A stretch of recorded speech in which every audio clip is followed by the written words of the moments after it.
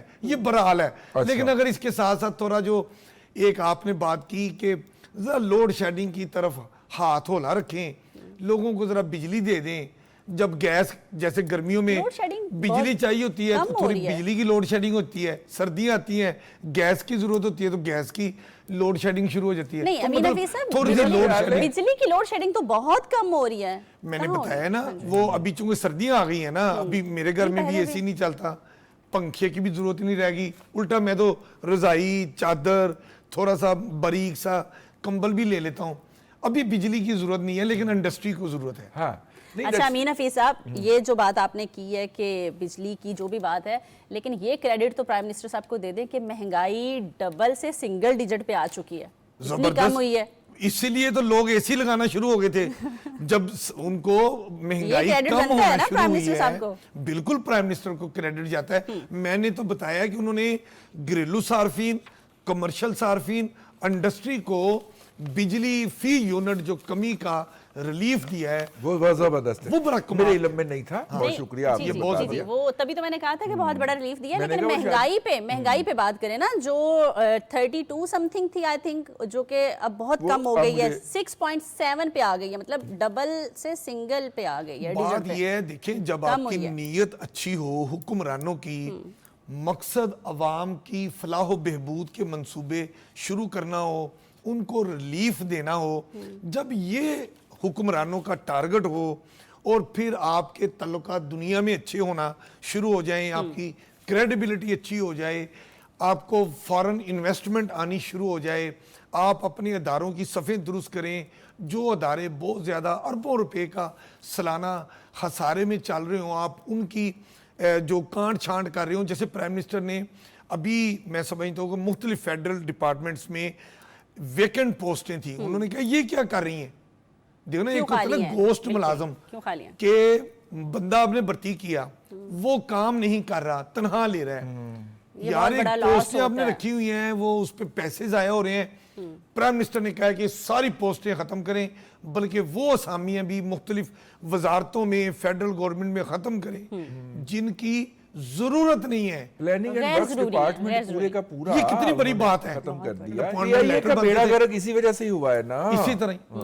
اچھا آپ نے ابھی جو بات کہی، میں نے کہا تھوڑا سا اس میں میں بھی ایڈ کر دوں۔ مہنگائی کی شرح میں کمی کی، مہنگائی میں دیکھیں اس وقت گلوبل یہ ہے ٹرینڈ کہ دنیا ایک عالمی مالیاتی بحران کی تیاری کر رہی ہے، صحیح، ٹھیک ہے۔ امریکہ کے اندر آئی ٹی کی کمپنیوں نے اور فائنانشل کمپنیوں نے، فن ٹیک خاص طور پہ جو ہیں، انہوں نے میسیو لے آؤٹس کیا۔ تو میری ایک بینکر سے بات چیت ہو رہی تھی، میں نے سمجھنے کے لیے ان کو فون کیا، میں نے کہا، وہ کہنے لگے کہ دیکھیے ہمارے بینک کے اندر، امریکہ کے اندر وہ بینک میں کام کرتے ہیں، انہوں نے کہا بینک کے اندر جو $12,000 لے رہا تھا نا سال کے، اس کو کہا کہ بھائی جان تھینک یو ویری مچ، وہ اس کے ساتھ جو سیلریاں اس کو